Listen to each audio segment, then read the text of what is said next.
survey out today reveals that 25% of adults claim to have had a ghostly encounter. That translates into 11 million people. Well, it's certainly true that a lot of us love a good old ghost story, and the final part of ITV1's Spooky Drama Marchland is this evening, and it's had us all on the edge of our seats. Oh, stop it! The idea of ghosts has always divided opinion, and we've been running an online poll, and 83% of you who took part believe in ghosts, while 17% don't. Well, we also asked you to send in your spooky pictures, and we were overwhelmed. We've sent them off to be analysed, and helping us to unravel the findings are paranormal expert Barrie John and psychologist Chris French. Well, Chris has been here before, and you're born to be cynical. Sceptical thing. There's a difference. Oh, I think you might be my best friend. Is your level of belief zero? No, because that would not be being a true skeptic. You're going to be open to the possibility you might be wrong. The idea is show us the evidence, convince us. OK, well, let's start with, the 1959 pic. Let's have a look at this famous picture. Mabel Chinnery, visiting the grave of her mother in a British churchyard, took a photo of her husband, who was waiting alone in the car, and when the film was developed, she recognised the image of her mother in the back seat, the woman whose grave they had visited on that day. A photo expert examined it for a British newspaper and declared the photo to be authentic. Wow. Very good. I like that one. So that's a good one to start with. So we know that they've said it's authentic. It hasn't been tampered with in any way. So let's have a look at some ones that have been sent in. This is closed-circuit TV footage taken in a pub. Now this is 250 years old now. It shows two orbs. Where? Watched it. I think that's the lady behind the bar at the moment. Those are the substantial orbs. There you go. Where are they? Here. Is that it? That was the glass just falling off. So where are the orbs? Get ready. No, that's the glass. That's the glass falling off. Hang on a second. But You've got to be able to see it if it's an example. So they're going to go. Let's go back to the beginning of it again and have a. Which orb are we looking at? Corner here. Very brief. Oh, I see. Oh, for goodness sake! Are you joking? I mean, you know, I'm prepared to believe anything, but that's a bit of dirt on the lens, isn't it? But that's what we talk about when we talk about orbs. I have a belief that spirit can manifest itself, but when we see it in that form, is it dust? Is it a spirit presence? What is it? And I think that's what we've got to consider. You've got to be stretched really tight to believe that could be a spirit presence, haven't you? We do, because we have to think, is that camera lenses? Is it dust on the camera? Is it dust in front of the camera? But also, the glass is falling off. I mean, I've worked in pubs, and when the music's going, music vibrations can make glasses fall off. The wet where you've dropped a drink, and the wet can make the glass shoot across the table. And wet shelves, for and instance. wet shelves, exactly. I think what you're saying is just illustrates the fact that if people really want to believe, then the evidence can be extremely flimsy. Well, that's Summer Lancaster in Newbury. Sorry, Summer, but I'm not buying that one. But let's go for Sally Bolton. Sally's in Rotherham. Okay. This is a picture that was taken last year in the back corner. There, look at that now. You can see a figure standing there. This is apparently a lady who is said to have hung herself in the attic. Oh, stop it, stop it, stop it. I don't like it. It's great. Look at it. You can see the face, you can see the shoulders, you can see the neck. I don't like it. You can also, what looks like a bit is. of a noose on there as well, isn't there? There's just is there like a little bit of a bit of that? I can't Is it a noose or a necklace? I think Could be a necklace. You can read an awful lot into it. I mean, clearly there's something there, something that when the person took the picture, they didn't see it. Get a bit funny. I don't like it. Really bad. You are really bad. But I don't think you can deny that there is something there. There is a facial feature there. You can see the eyes, you can see the nose, the mouth, and you can see the shoulders and the neckline.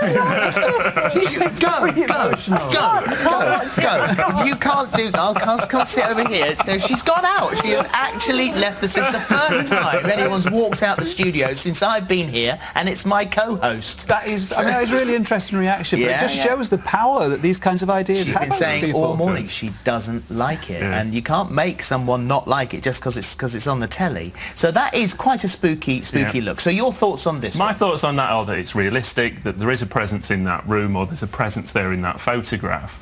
I would love to have been there when it happened, because I'm a big believer that you've got to be there, you've got to realise what's happening and feel the energy as a medium. That's what you've got to do. And this one's from Becky. A close inspection, you can see there are two faces in the window. One really clear that looks like a clown. See, clowns are quite frightening anyway, aren't they? They can be for some people. Some people have phobias of clowns. And the picture taken seconds earlier, and there is nothing in the window behind.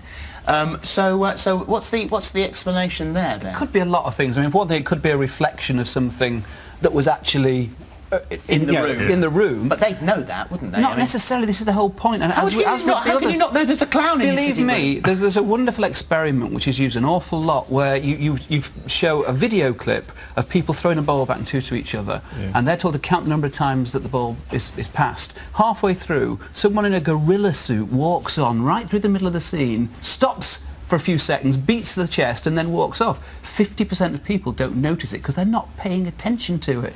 And a lot of these photographs have got a similar kind of explanation. Your explanation here? My explanation of that, I think that there's possibly something in the room. As to being a clown, a little bit sort of sceptical about that. I think if there is a vision there, I'd go with a normal person, not a clown.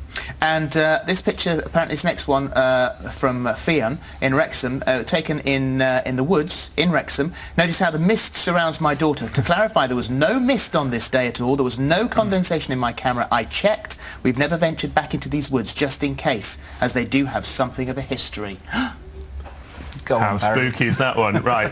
I do hundreds of ghost hunts around the country, Phil, and this one really fascinates me because we see this a lot. Now, looking at that, in two cases we've got orbs in the background. We've also got some little spots that could be rain or moisture.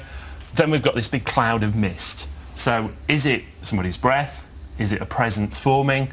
The one thing I would have liked to have seen there would have been a collection of photographs to actually say, stage one, this is what you had, stage two, this is what you had. So when we're taking family pictures, we so seldom ever do that. Yeah. Because you only realise what you've got until you've developed your pictures. Exactly. And on any event, when I do a paranormal event, I like people to constantly take pictures so we can see that effect. Well, now with digital cameras, we can, of course, and you get that instant result. Whereas if you didn't have to wait, you used to have to take it down the chemist and see what you'd got. What do you think about that? It's breath. it's breath. Let's talk to Samantha. Samantha, what you got in the hub? It's no fun without Holly being there to scare. I know. Right. We've got loads of stories. Now, this one is quite typical. This is from Nikki in Reading. She's at home in bed, falling asleep. She saw the figure in the corner of her eye of a man in a top hat. Now, she didn't feel scared, and she later was shown a picture of her great-granddad, who she's never seen before, and he was wearing a top hat, and she wants to know whether it could have been him. I believe it's a grandfather. I believe that spirit come to us when we're in a sleep state, when we're in a dream state, and they're trying to connect with us during that time. The one thing I always say is that during that time we've got no barriers or boundaries that we can push them away with. So 100% I would say it's a grandfather. I'd say it was sleep paralysis. Sleep paralysis is a very common experience. Lots of people just drifting off into sleep or coming out of sleep. They see things, they hear things that aren't there.